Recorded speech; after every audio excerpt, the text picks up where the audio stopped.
Hello ladies and gentlemen, today I'm going to be giving a demonstration on how to draw a proportionally accurate figure.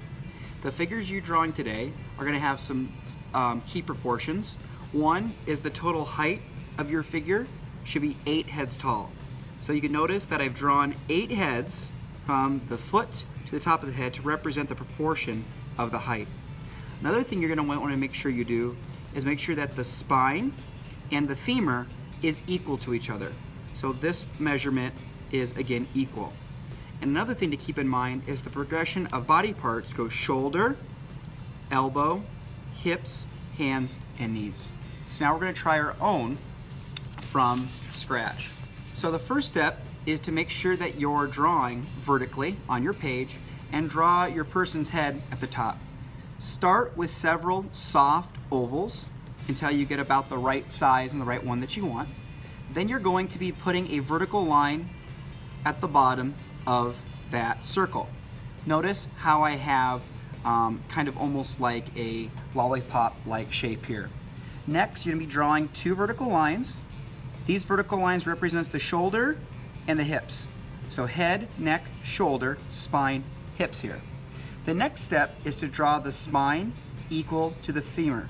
So my proportions, if I'm measuring these correctly, should be equal to here. So this is the hip to the knee. Then the legs continue, and the length of this is equal to the length of that. Now at first glance, that might seem really elongated and not quite right, but just trust me and keep working. Next, you're going to be drawing the arms.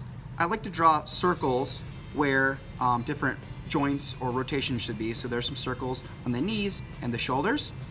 And I'm going to be drawing some vertical lines down, and this represents the bicep or tricep. Here's the elbows, not the hands. Notice that the elbows are above the hip, and then the forearms drop down below the hips here, okay? So I have my order of shoulder, elbows, hips, hands, and knees. If it's too short, you're going to look like a Tyrannosaurus Rex. If you're too long, you're going to look like a chimpanzee. Now, at this point, your person still might look pretty skinny and elongated. So what you're going to do is start adding some muscle or some other masses to your figure. I usually start by adding some lines here from the armpit to shoulder here, and then adding again a little bit of muscle with the neck, however you want your figure to be, and then you're going to be adding a little bit of muscle or thickness for the arms as well. Okay, you also want to add a little bit of thickness on the legs. But notice how I'm adding muscle mostly on the inside and not the outside. If I put it on the outside, my person could look like they're going to be able to squat a house, which you don't want. So make sure that the muscle is primarily on the inside of the leg. Draw your calf muscle, and then you can draw your feet in. So right there is a basic figure. Now let's say you want someone who's much more muscular. Well, you can certainly do that. You can add bigger shoulders, bigger biceps and triceps, bigger forearms, and kind of add the muscle how you want to emphasize that. Let's say you want your person to be more obese, then you can draw some more shapes like that. Let's say you want your person to look a little bit more traditionally masculine, then you make these shoulders a little bit wider and your person has more of a V back shape or a little bit broad.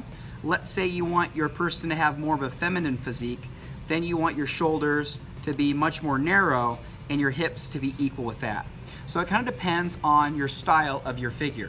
But no matter what figure you draw, they should all start with this concept. Again, 4 heads from the top of the head to the waist, 4 heads from the waist to the feet, total of 8 heads tall, shoulders and hips being parallel, and spine and femur being equal. If you do that, you can't go wrong.